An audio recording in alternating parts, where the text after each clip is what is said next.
Por favor, silencio. Bueno, hoy nos acompaña el doctor Matías Sánchez Rosos, médico especialista en neurología. Él desempeña su actividad laboral en el ISAR, en el Sanatorio Parque de la ciudad de Rosario. Muchas gracias. Buenas noches, gracias Leandro por la invitación. Como dijo él, trabajo en Rosario, soy oriundo de Pergamino.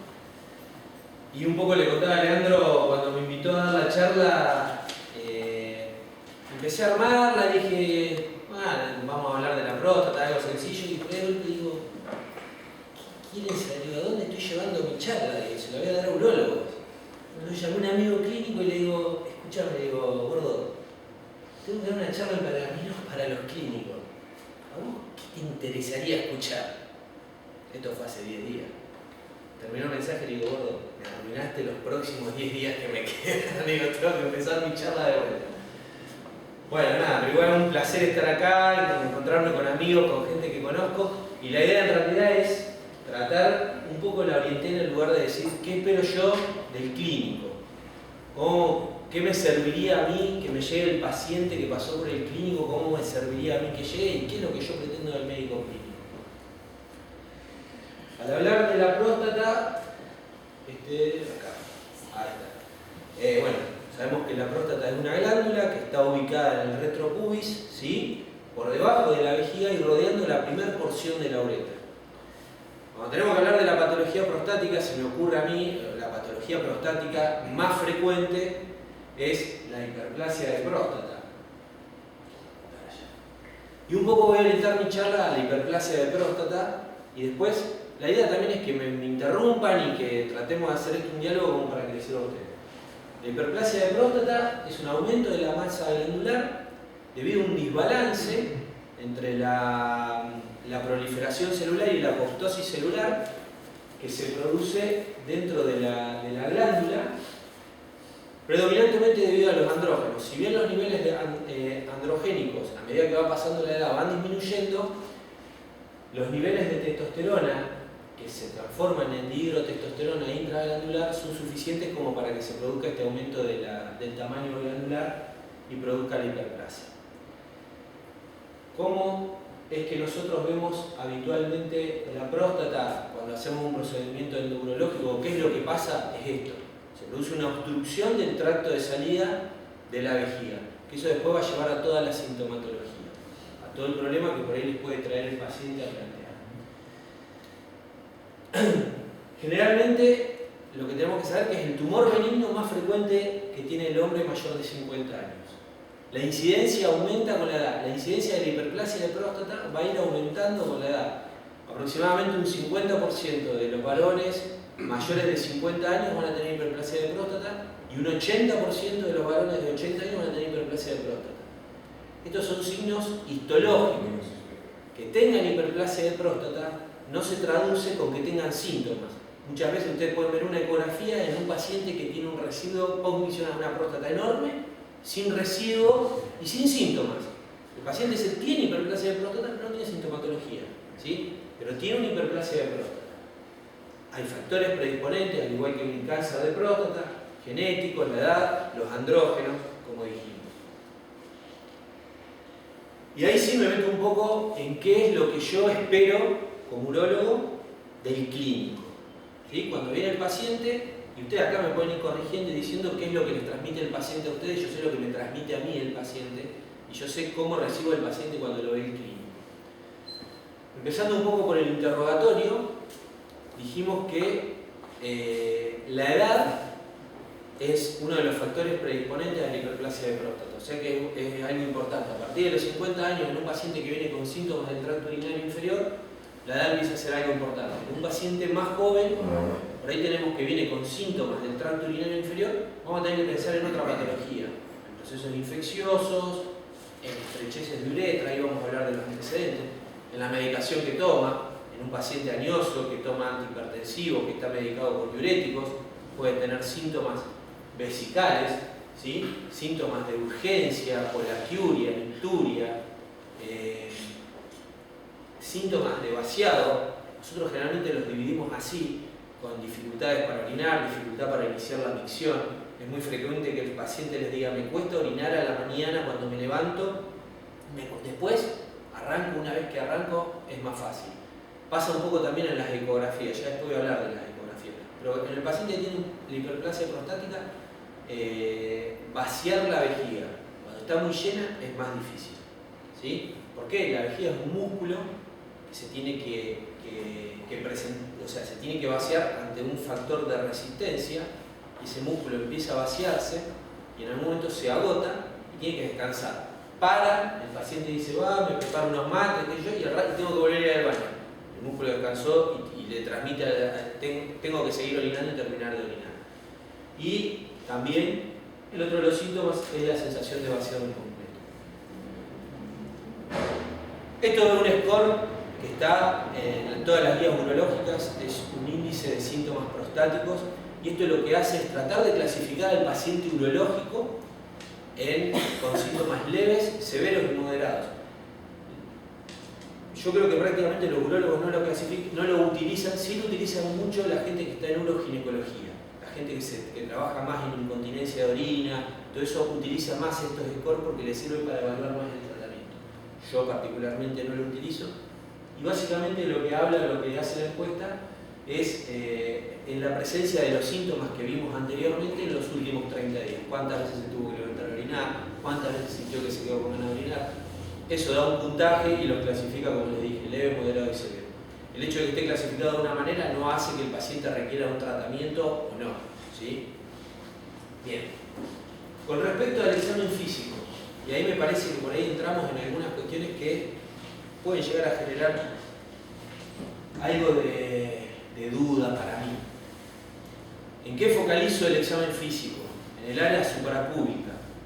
El paciente que tiene síntomas urinarios, síntomas de vaciado, de dificultad para orinar, el paciente que viene y que les dice, no, yo orino bien, voy a orinar a cada rato, a veces se me escapa, me apura. Ojo, porque por ahí hay un paciente que tiene una micción por rebosamiento, ustedes lo palpan y tiene una vejiga plena, una vejiga percutible, ¿sí? Y el paciente en realidad lo que tiene es justamente una micción por rebosamiento, y dice, yo orino bien, no es así.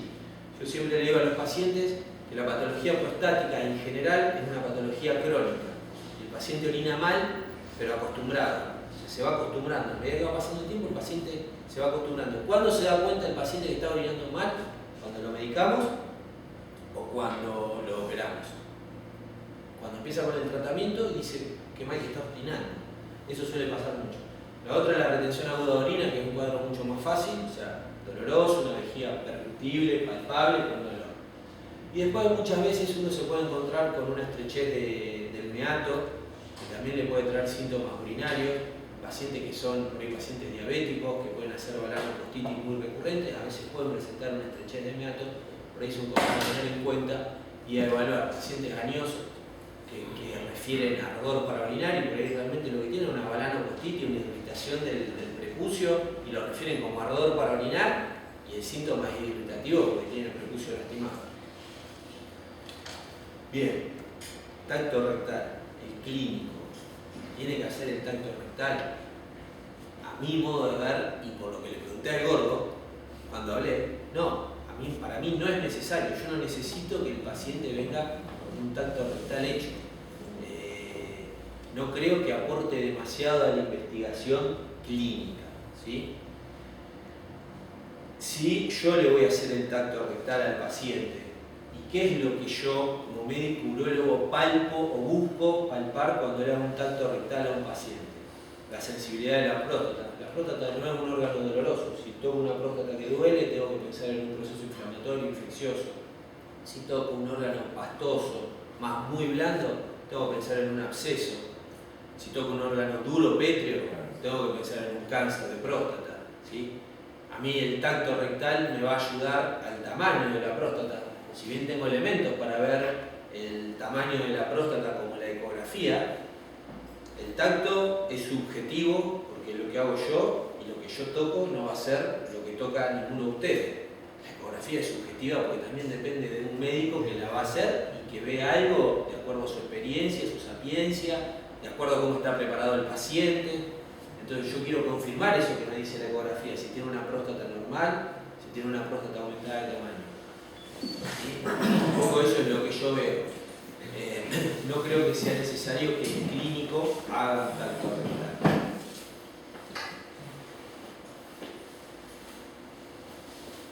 Con respecto a los estudios complementarios, entonces, hasta acá llegó el paciente con los síntomas, le preguntamos, le interrogamos la edad, los diferentes síntomas que tiene, lo revisamos, le vamos a pedir estudios.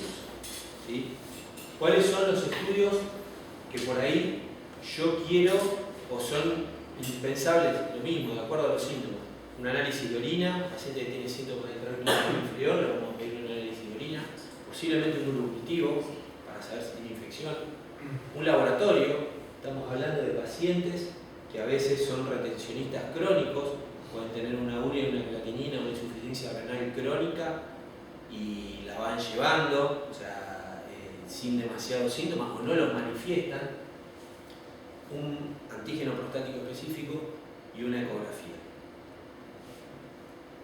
Un poquito hablar del antígeno prostático específico cuando ustedes lo piden, qué es lo que van a ver, qué les transmite el antígeno prostático específico, para qué les puede llegar a servir, en qué momentos pedirlos y cuándo no pedirlos. ¿Cuándo no van a pedir el antígeno prostático específico? En el paciente que sospecha de un síntomas inflamatorios, infección urinaria, prostatitis, uretritis, todo lo que ustedes crean que es inflamatorio, no le pidan de entrada el antígeno prostático específico. Ese valor va a venir modificado. Va a venir con valores muy altos y es por el proceso inflamatorio. Paciente que se le colocó una sonda vesical con una retención aguda de orina, no le pidan un antígeno prostático específico, esa próstata está instrumentada. De hecho, cuando a mí me viene el paciente al consultorio y todavía no le pido ningún examen, ningún análisis, no tiene nada, viene un paciente que viene a hacer el control, le pido los estudios y en la próxima consulta le hago el tacto. ¿Sí? También un poco como cuando el paciente de primera vez, la verdad que entrar a hacer del tacto de primera vez como medio wow. Entonces medio como que uno le avisa, bueno, vamos a hacer estos estudios y si usted quiere, está de acuerdo, le voy a hacer el tacto. Hay pacientes que no quieren hacerse el tacto. A partir de los 45 años, paciente con antecedentes familiares directos, padre o abuelo de cáncer de próstata, le vamos a pedir antígeno prostático específico. Y en todo paciente mayor a 50 años. ¿Cuál es la preparación que le tienen que recomendar al paciente? 3-4 días previos de abstinencia sexual es lo principal. Y en general tratar de evitar comidas picantes, irritantes, la bicicleta, 2 o 3 días previos. Yo creo que todo eso realmente no influye demasiado, pero es una manera también, estamos hablando muchas veces de gente añosa, de gente de edad, como para enmarcar y ser un poquito más extremista en los cuidados, como para que ese antígeno realmente tenga un poco de validez. ¿Qué nos va a decir el antígeno prostático específico? Cuando ustedes piden un antígeno, generalmente les viene con estos valores de los laboratorios, los parámetros de laboratorio. No son los valores que nosotros los urólogos manejamos mayormente. Nosotros hacemos menor de 4, entre 4 y 10, y más de 10 si tenemos que sospechar patología oncológica. Menor de 4, sí depende de la edad. Viene un paciente de 45 años, me trae un antígeno de 3,5 y, ojo, le voy a hacer un tacto, lo voy a revisar, lo voy a controlar de cerca. Viene un paciente de 45 años, me quiero hacer un control de próstata, tengo antecedentes familiares, me trae un antígeno de 0,5, lo más factible es que no le haga nada. ¿El antígeno prostático es específico de cáncer? No, es específico de la próstata. O sea, el hecho de decir, porque el valor es normal, es menor a 4, no le voy a hacer un tacto, es un error. ¿Sí? Por ahí uno a veces lo puede manejar, pero hay que saber, paciente con antígeno prostático de 2, le voy a hacer un tacto. Por ahí no le voy a hacer el tacto todos los años, porque lo voy a seguir clínicamente. Está la velocidad de la variación interanual del PSA, que es la velocidad del PSA. Yo tengo un paciente que me viene a ver, tiene un antígeno prostático de 1,2. Viene al otro año, antígeno de 3. Guarda, ¿qué hago? Repito. Lo primero que hago es repetir. Puede haber un error de laboratorio, vino errado. Pero al margen de repetirlo, le hice el tacto el año pasado, le voy a volver a hacer el tacto este año. Voy a volver a tocar a ver qué pasa con esa próstata. Y posiblemente lo siga y en vez de que sea interanual, lo siga a los 6 meses. Entonces, recordar eso, no es específico de cáncer, es específico de la próstata. Que el paciente tenga un PSA entre 4 y 10, ¿qué hago cuando el paciente no viene con un PSA entre 4 y 10? Le pido una relación, antígeno libre sobre total. Lo más práctico es pedirlo directamente. PSA total, PSA libre, sacamos la relación, si viene bien, si no, lo dividimos. Antígeno PSA libre sobre PSA total y les va a dar el valor. Mayor de 15, de 18, interpretamos que ese valor total que está entre 4 y 10 es por una patología benigna. Menor de 15, ojo de nuevo, podemos pensar en la posibilidad de un cáncer de próstata. Antígeno prostático. Mayor a 10, controlar, pensar en malignidad. Opción, hacer en un paciente que viene con un antígeno prostático, ahí ya me estoy yendo medio al urológico, porque posiblemente ustedes ese paciente lo deriven. Pero ¿qué es lo que está hoy, se está discutiendo mucho? Resonancia multiparamétrica de la próstata y después biopsia. ¿Sí? Biopsia o resonancia, o sea, está la discusión si mandamos al paciente a hacer la biopsia directamente y si da negativo y ese antígeno sigue subiendo, sigue estando en valores mayores a 10, después la resonancia, o si primero le pedimos la resonancia y de acuerdo a la resonancia multiparamétrica después la biopsia para no invadir. Otra cosa que se discute mucho es el PSA modo screening. ¿Sí? Entonces eso es algo que también le tenemos que explicar al paciente, por lo mismo que dije, no es específico de cáncer y muchas veces nos lleva a hacer un diagnóstico de patologías que clínicamente no son significativas.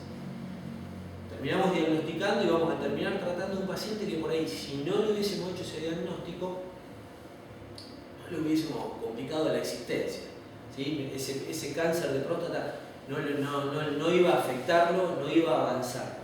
Está discutido, estuvo la era del PSA, que era todo PSA, hace un tiempo atrás se sacó del screening el PSA, se dejó de usar y ahora se vuelve a usar y hay guías que sugieren usar el PSA, otras que lo discuten, todas recomiendan hablar bien con el paciente en cuanto al PSA y la utilidad del PSA en el screening en cáncer de próstata. Yo creo, en lo personal, que mayormente el PSA acompaña a la patología, que nos permite que las patologías que van a ser muy agresivas no se nos escapen y que el paciente no se muera de un cáncer de próstata. ¿Sí? Diagnosticar esas patologías que son agresivas. Generalmente cuando tenemos un Gleason alto o un cáncer de próstata muy agresivo, viene con valores de PSA cuanto menos por encima de 4, entre 4 y 10, porque por ahí también son tumores muy indiferenciados que no aumentan el PSA. Por eso es lo mismo, no es específico de cáncer, es específico de la próstata, pero no de cáncer. Un poco eso con respecto al PSA. Y lo otro que yo quisiera con lo que venga el paciente, o sea, a mí el paciente me viene con el PSA, análisis de sangre y la ecografía y está entregado para que lo revise. No tiene otra consulta, no tengo mucho más, charlo un ratito y lo tengo que revisar. Ya vino listo el paciente para que lo revise. ¿Cómo pedimos la ecografía y qué buscamos en la ecografía? La mejor manera de pedir la ecografía es ecografía reno-vésico-prostática con medición de volumen pre y postmiccional. ¿Por qué pre y postmiccional? Porque a veces le viene la ecografía informada, o sea, ¿qué es lo que vamos a buscar en la ecografía? A nivel renal, estoy hablando de una patología obstructiva, si el riñón está dilatado o no. Ectasia renal bilateral y pensar que algo infravesical me está obstruyendo. Una estrechez de uretra, una hiperplasia de próstata, un cáncer de próstata, pero hay una patología entre la vejiga y la uretra que me está obstruyendo. O intravesical, un tumor de vejiga que sea muy agresivo, muy grande. ¿Sí? La vejiga, las paredes de la vejiga. Vejiga de paredes gruesas e irregulares. Ya dijimos, la vejiga tiene un componente muscular que al hecho de hacerla trabajar contra una obstrucción como es la hiperplasia de próstata la hace crecer. O sea, si vamos al gimnasio y trabajamos el bíceps, y en algún momento el bíceps se nos va a poner más grande. La vejiga es lo mismo. Divertículos, el divertículo no es más que una hernia en la pared de la vejiga. Si ustedes pudiesen ver una endoscopía, una citoscopía, que ven un orificio y la bolsita atrás. Y esa bolsita es mucosa, no está acompañada de pared muscular. Es fibras musculares que se debilitaron de la vejiga, hace fuerza y se hernia. Lo mismo que una hernia inguinal es el divertículo dentro de la vejiga. Paciente con síntomas irritativos, puede tener una litiasis vesical, alteración de la fisiología miccional, residuo postmiccional elevado, pueden formar cálculos vesicales. Los cálculos vesicales generalmente son una indicación de cirugía de próstata. Hay pacientes que no quieren operarse la próstata, se saca el cálculo, operamos el cálculo, pero en realidad no estamos resolviendo la causa. O sea, la causa de la patología prostática, el cálculo es una consecuencia. Y lo otro que vamos a ver a nivel vesical es el residuo postmiccional, que era esto lo que yo les decía. El tamaño de la próstata nos aporta la ecografía y el residuo postmiccional, volumen pre y postmiccional. Paciente que viene con un residuo postmiccional de 150 mililitros y no tiene síntomas. Lo primero que le pregunto es, hicieron la ecografía, le pusieron el traductor, lo mandaron al baño y lo vieron a mirar. Se fue. ¿Volvió a orinar? ¿Sí o no? La mayoría le va a decir que sí. Si no tiene síntomas le va a decir que sí. ¿Por qué? Porque tenía la vejiga hasta acá, no la pudo vaciar. Por eso es importante que se marque el volumen premiccional. No es lo mismo un residuo de 150 en un volumen pre de 400 en un volumen pre de 800. Ese paciente necesitó 2 actos miccionales para vaciar su vejiga. Entonces un poco eso es lo que ustedes van a ver en la ecografía.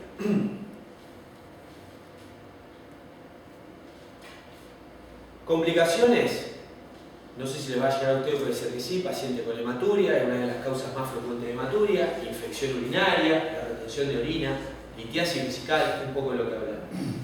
Diagnósticos diferenciales de la hiperplasia de próstata, y ahí sí le pueden llegar a ustedes esos pacientes. Patologías inflamatorias y patologías neoplásicas. Los tumores de vejiga generalmente le van a dar síntomas irritativos, colaquiuria, urgencia, nicturia y hematuria. La estenosis uretral es muy difícil diferenciarla. La diferencia principal es que no va a responder al tratamiento, que después vamos a hablar del tratamiento. No voy a hablar mucho de la patología infecciosa, es un todo clínico, creo que me puedo sentar y ustedes me explican. Lo que le vamos a pedir, si sospechamos la presencia de un absceso prostático, un paciente que no responde al tratamiento y sospechamos la presencia de un absceso, el mejor método de diagnóstico es la ecografía transrectal. ¿Sí? Antibióticos y, sí o no, alfa bloqueantes de acuerdo a cómo responde el paciente. Tamsulosina creo que es el mejor para dar en ese momento porque puede ser algo transitorio si son pacientes jóvenes que antes no tenían síntomas. Adenocarcinoma de próstata, no sé, no hay signos diferenciales con la hiperplasia prostática, inclusive puede no haber signos. ¿Sí? Bien.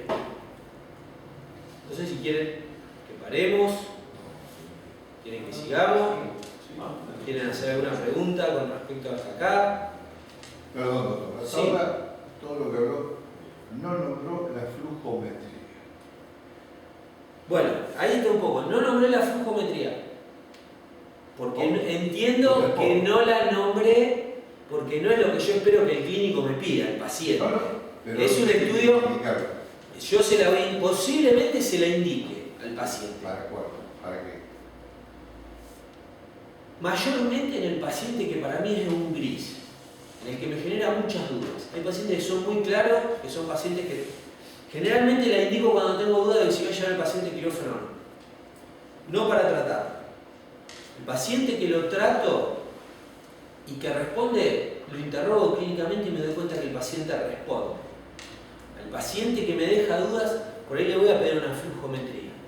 También entra un poco en juego lo del tratamiento conservador. Hay que ver hasta dónde quiero llegar yo, depende del paciente que tengo enfrente.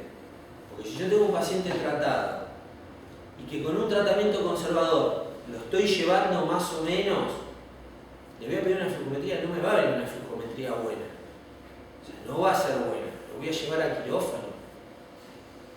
No sé, sí lo pido en los pacientes que me dejan dudas y como para objetivizar más los síntomas que me dice el paciente. La flujometría es un estudio que hacemos en el consultorio con un flujómetro. El paciente tiene que venir con ganas de orinar, lo hacemos orinar, necesitamos que por lo menos orine 150 mililitros para que sea significativo.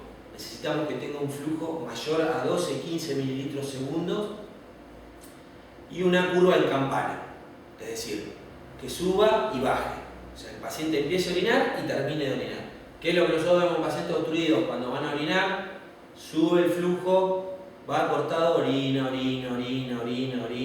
sea, y tarda en vaciar 200 mililitros, está 1 minuto, cuando un paciente que no está obstruido lo hace en 15 segundos. Generalmente yo la pido cuando tengo dudas del paciente si lo voy a llevar al quirófano o no. No lo hago como seguimiento. O cuando quiero objetivizar los síntomas. No lo hago de rutina. No lo pido de rutina. Y no, en realidad en las guías no está pedido de rutina. Aporta información, pero no se pide de rutina. Hay muchos urólogos que lo piden de rutina. Podemos charlar. Hay muchos urólogos que hacen citoscopía de rutina. También la podemos charlar. Así que, pero no lo pido de rutina. Generalmente cuando tengo dudas, si voy a llevar al paciente al quirófano. Con respecto a los tratamientos, acá sí quiero tratar de ser un poco ágil, porque si no me voy a aburrir mucho.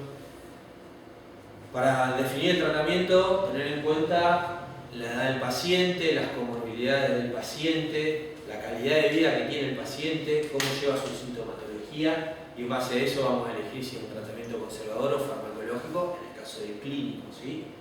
En el caso mío, sí voy a hacer un tratamiento cualquiera de los tres, o quirúrgico. ¿Qué tipo de tratamiento quiere el paciente? Esto es un poco lo que yo decía. Para el tratamiento conservador, o sea, es decir, no hacer nada, no darle medicación, es importante saber si el paciente tiene un residuo postmiccional. Y vuelvo a lo mismo, ahí sí por ahí le puedo pedir una flujometría a un paciente. Porque me viene con una ecografía que tiene un residuo de 150, a veces un paciente que es difícil de interrogar. En general yo a ese paciente lo voy a medicar. Si a mí me deja duda, lo voy a medicar. ¿Sí? Insisto que la flujometría se la voy a hacer al paciente que lo voy a llevar. Que tengo dudas para llevar al quirófano, ni siquiera a todos los pacientes que llevo al quirófano.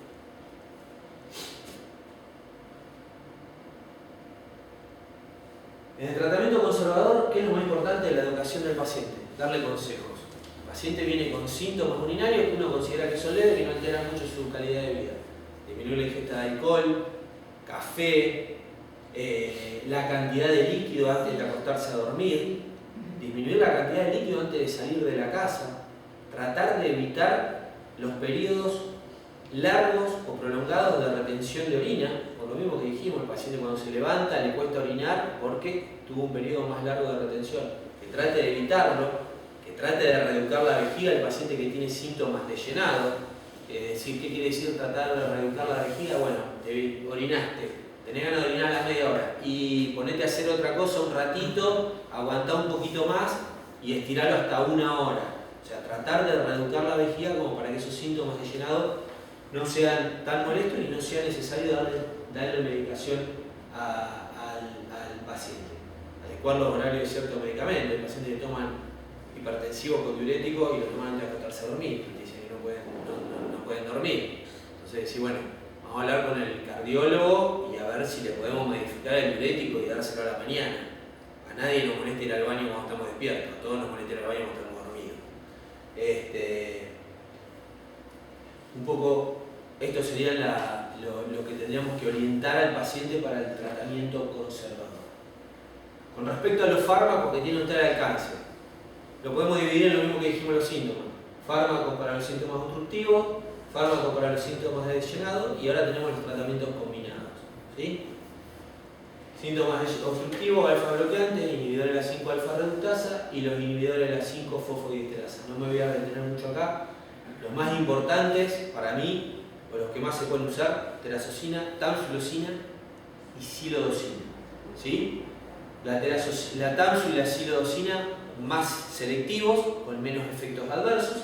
La terazocina con más efectos adversos, sobre todo a nivel hipotensores.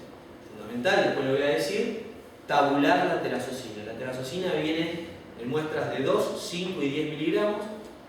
Le vamos a dar 5 miligramos, primer comprimido lo parte en 4, 1/4 por noche.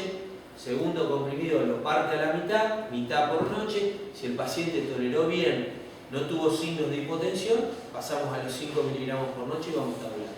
La tamsulosina no requiere la tabulación, puede empezar. Son los que tienen efectos más rápidos. Paciente con retención aguda de orina, que le cae al consultorio con una sonda. Tamsulosina. Directo, tamsulosina. ¿Cuántos días? 5 días, una semana hasta probar retirar la sonda. Posiblemente lo deriven al urólogo si tienen la posibilidad, por ahí están en un lugar que lo tienen que manejar ustedes. Tamsulosina, 5 días, 7 días, retiramos la sonda y probamos. ¿Sí? Pero lo más rápido son los alfa bloqueantes. No van a disminuir el tamaño de la próstata y no van a modificar el valor del PSA. ¿Está? ¿Por qué se lo da en una retención abdominal? ¿Por qué? ¿Por qué le da la tamsulosina? Porque hay que más rápido actúa. No, pero... ¿Qué efecto tiene? ¿Qué efecto tiene? Es un relajador del músculo próstata. liso periuretral periprostático y también actúa a nivel del detrusor. ¿Sí? Lo que hace es relajar el músculo liso. Que ahora está bien la pregunta. Relaja el músculo liso y lo que permite que cuando la vejiga se contraiga, la próstata se expanda y no obstruya tanto. Y actúa más rápido. Los efectos más importantes es la hipotensión, sobre todo la hipotensión postural. Paciente que lo vamos a empezar a tratar con terazosina o tamsulosina, señor, se levanta para ir a orinar. Una cosa, yo la tamsulosina por costumbre la doy a la noche. Está en el prospecto que viene el paciente y les dice, pero dice, ¿lo puedo tomar? Sí, es más comercial eso porque es lo que hacen a la diferencia con la terazosina. Pero yo prefiero darla a la noche. No pasa nada en la mayoría de los pacientes, pero cuando pasa, tenemos un abuelito de 70 años que si hipotensa se cae y se quiebra la cadera, tenemos un problemón enorme. Entonces, se va a levantar al baño, se sienta en la cama, espera un ratito sentado, después se levanta. ¿Sí? Tener en cuenta eso, que es lo más importante. Piriflasia intraoperatorio, paciente se va a operar de catarata, avísele al oftalmólogo que está tomando tamsulosina. Principalmente puede producir eso y puede dificultar la cirugía de catarata. Y alteraciones en la eyaculación. En general se cree que tienen, o se creía que era una eyaculación retrógrada, en realidad es una aneyaculación, no eyacula el paciente. Es más evidente con la tamsulosina y esto puede ser más molesto en pacientes más jóvenes. Mi recomendación, no suspender el alfa bloqueante y cambiarlo a terazosina. La terazosina es una droga más vieja, pero produce menos el efecto adverso de este a nivel eyaculatorio. ¿Qué porcentaje de pacientes tienen eso? No lo tengo bibliográficamente. En consultorio te diría que un 80% de los pacientes tienen problemas de eyaculación. La mayoría. En algún momento del tratamiento, si no es cuando empiezan, en algún momento del tratamiento dejan de tener eyaculación. Eso sí lo sé porque cuando el paciente yo lo siento para operarlo, para llevarlo a cirugía, lo primero que le digo, el gol estándar en la cirugía es la RTU de próstata. Sigue siendo la RTU de próstata, hay un montón de sistemas y cosas nuevas, láser, el green láser, el resum, un montón de cosas. El gol estándar sigue siendo la RTU de próstata. La RTU de próstata produce eyaculación retrógrada. Entonces, cuando yo tengo el paciente que voy a llevar a operar, o es un paciente que está en retención, no hizo ningún tratamiento, pero tiene indicaciones absolutas de cirugía, no insuficiente renal, litiasis vesical, hidronefrosis bilateral, un paciente que no voy a probar con tratamiento, lo voy a operar porque le tengo que resolver el factor obstructivo, no me tengo que quedar con dudas. Pero el paciente que está medicado, generalmente cuando vos le decís, ¿va a tener? Sí, ya la tengo. O sea, la gran mayoría tiene eyaculación retrógrada. Eyaculación. Lo que les decía, primera línea de tratamiento, tabular la terazosina, llevarla de a poco. ¿Sí? Inhibidores de la 5-alfa reductasa. ¿Qué hacen? Pregunta. Inhiben la conversión de testosterona a dihidrotestosterona. Aumentan la muerte celular, la apoptosis celular. Entonces llevan a una reducción del tamaño prostático. El resultado o el efecto es a largo plazo. Lo van a ver más o menos a partir de los 6 a 12 meses. Reducen el tamaño de la próstata y a largo plazo producen el efecto que nosotros deseamos. Por eso no sirve para el tratamiento agudo. Yo no se lo daría a un paciente, o se lo doy combinado. Una tamsulosina con dutasteride. Que siga tomando eso en un paciente que tiene una próstata grande, se lo doy combinado. Al aumentar la apoptosis celular, perdón, estoy apretando un pequeño botón. Lo que van a hacer es disminuir los valores del PSA. ¿Sí? Van a modificar el tamaño de la próstata. Ahí se está indicado para próstatas mayores a 30 gramos, por lo mismo. Disminuyen el tamaño de la próstata entre un 20 y 30% a 4 años. Generalmente se lo doy a pacientes que tienen próstata más grande. Modifican el valor del PSA. Paciente que viene con un PSA de 3 y está tomando finasteride o dutasteride y piensen que ese PSA es 6. O sea, al 50% más o menos. Dosis, finasteride 5 miligramos, dutasteride 0,5, no hace falta tabularlos. ¿Sí? Efectos adversos principalmente a nivel de la libido. Con el dutasteride se ve mucho más que con el finasteride y los produce. Yo no sé si los produce realmente porque los produce o porque los pacientes leen el prospecto. O sea, creo que no tendría que tener prospecto los medicamentos. Y algo nuevo, el Drotac, tadalafilo de 5 miligramos. Esto lo que produce una relajación del músculo liso a nivel del detrusor de la próstata y de la uretra. Se cree, no está definido, pero se ha visto que pacientes que toman tadalafilo combinado con alfa bloqueante, combinado con tamsulosina o telazosina, realmente les mejora el flujo miccional. Aparte de mejorar otras cosas, les mejora el flujo miccional. ¿Sí? Es una opción. Los efectos adversos son los mismos efectos adversos que tiene para cuando se usa para la disfunción sexual.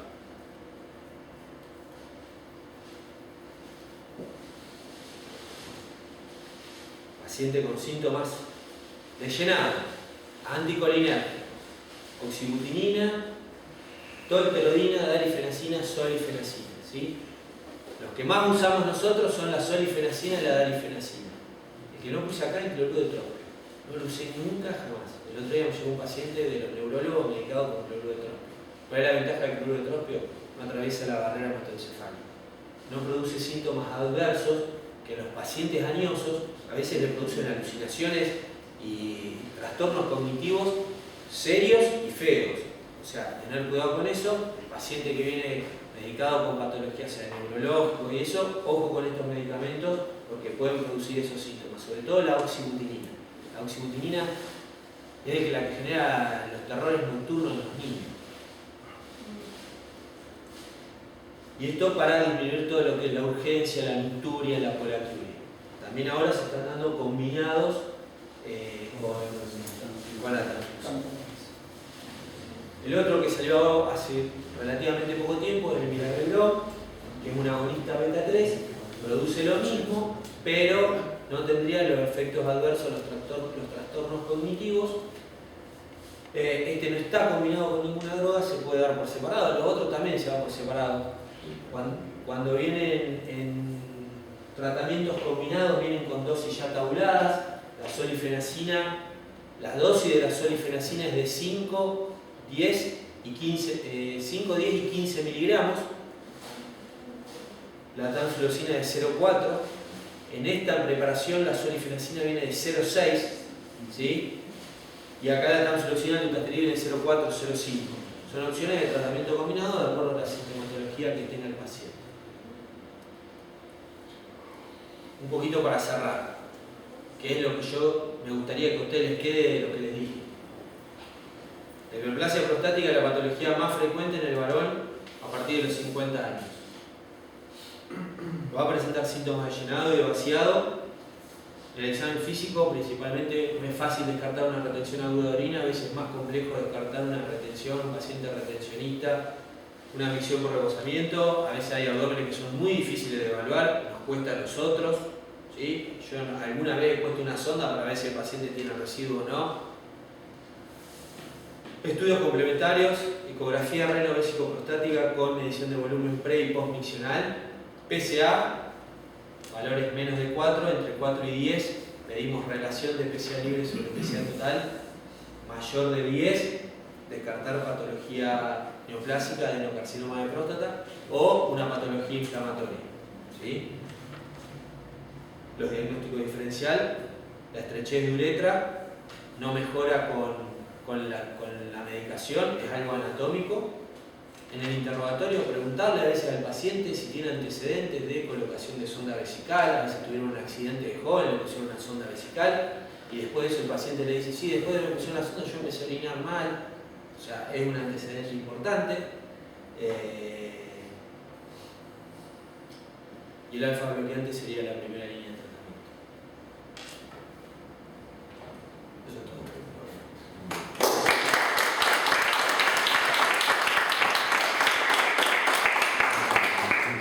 hijos, los Messi. Nos gusta el rugby y aparte somos independientes. Tuvimos la suerte de ver a los Pumas en la cancha de Independiente. La pareja Daniela que me ayuda y hace diagnóstico por imagen. No sé, si tienen alguna pregunta.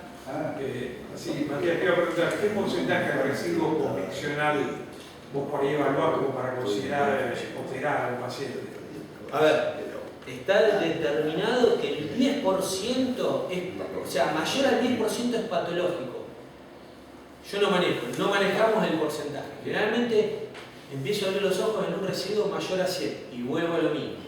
Tengo pacientes con residuo de 180. Pero son pacientes que pacientes que estoy hablando que llevarlo a quirófano prácticamente es sentenciarlo y lo hablo con la familia. Y lo controlo de más de cerca y miro que no tenga ectasia, que no tenga hidronefrosis. Generalmente más de 100 mililitros, abro los ojos, lo que está determinado es que un residuo mayor al 10% del volumen pre es patológico. ¿Se maneja más con el valor absoluto? Yo me manejo más con el valor absoluto. En la retención aguda de orina, sí. La dosis de transolosina, la dosis estándar. 0,4. Arrancamos con 0,4. Y que ponemos la sonda, una semana. vaciamos la vejiga de a poco, sí. para evitar la hematuria por debajo. Y una semana de tamsulosina y retiramos la sonda el día que lo secamos tempranito en la mañana. Nunca un viernes. Me han llegado varios pacientes últimamente tomando doxazosina. Sí, está, no la puse, la nombré. Tiene mucho efecto hipotensor. A mi modo, no tengo experiencia con el uso de la doxazosina. Para mí es. De hecho, en un momento la terazosina la habíamos dejado de usar bastante. Voy a hablar por mí. Y la verdad que ahora la empecé a usar de vuelta. Y sobre todo por el tema de la eyaculación. Claro, más mejor, el paciente joven. El paciente más joven empiezo a tabularlo con terazosina y a darle terazosina. Eso te iba a decir, cuando vos medicás, no le haces la flujometría, tienes hipertrofia prostática, le decidís como primera línea un alfa. El control sintomático, ¿cuándo lo haces? Porque actúan rápidamente. 30 días. A los 30 días. Antes de que termine la primera caja.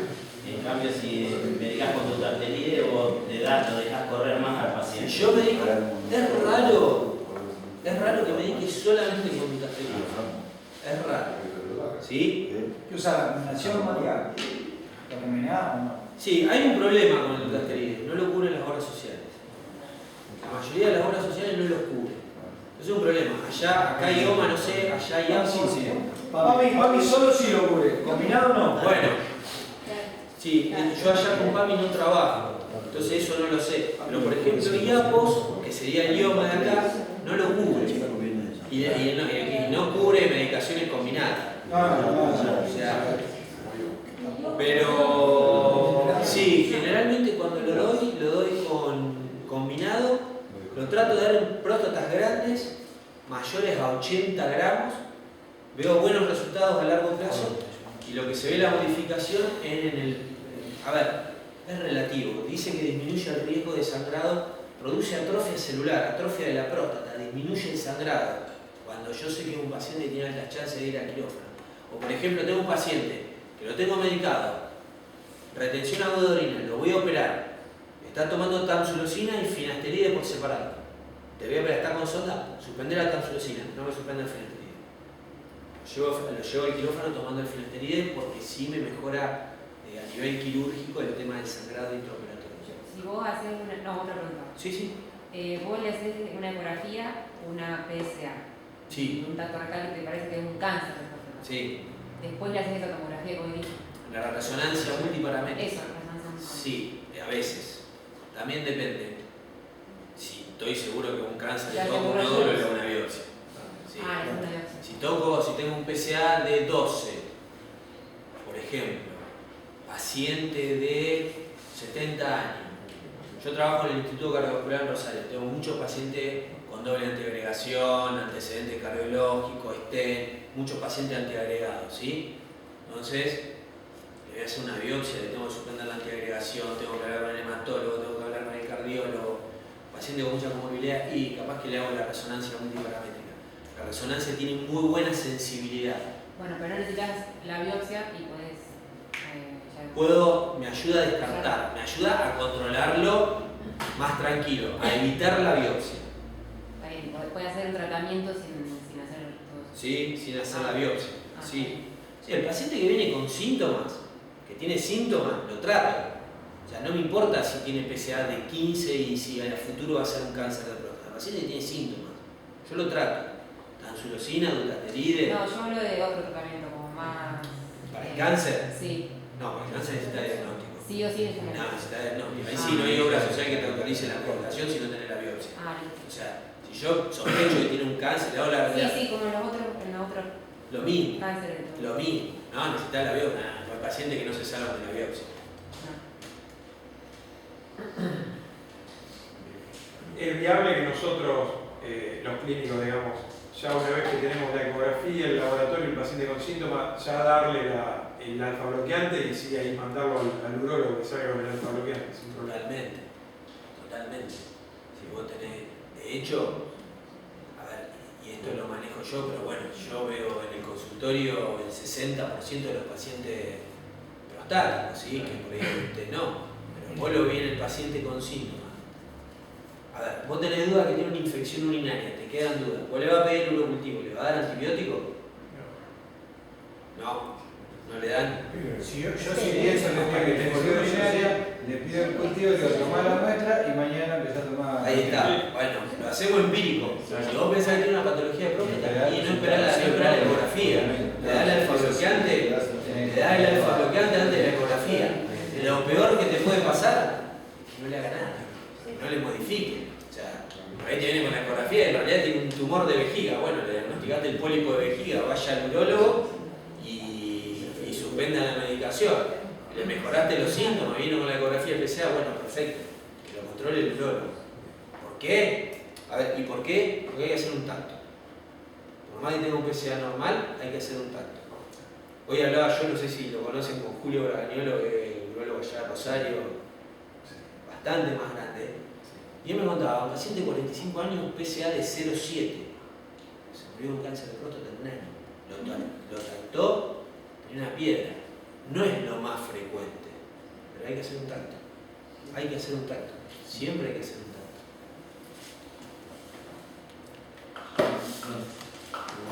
Una más te Sí, puedo lo que hacer quieras. los anticolinérgicos. Sí. ¿Pueden empeorar los síntomas obstructivos? Sí. Cuando uno le da anticolinérgico tenés que ver el tema del residuo, es importante. Te pueden empeorar los síntomas obstructivos. ¿Yo qué hago a veces con los anticolinérgicos? No le doy las terapias combinadas. Le doy el alfa bloqueante, por ejemplo la tansulosina, y le doy la sulifenacina de 5 miligramos, la dosis menor.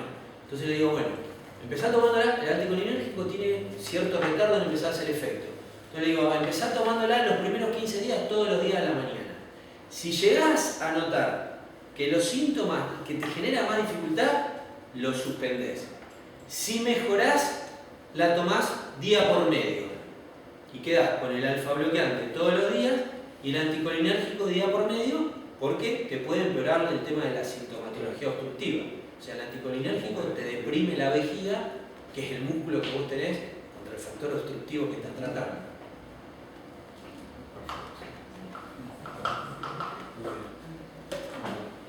Bueno, muchas gracias.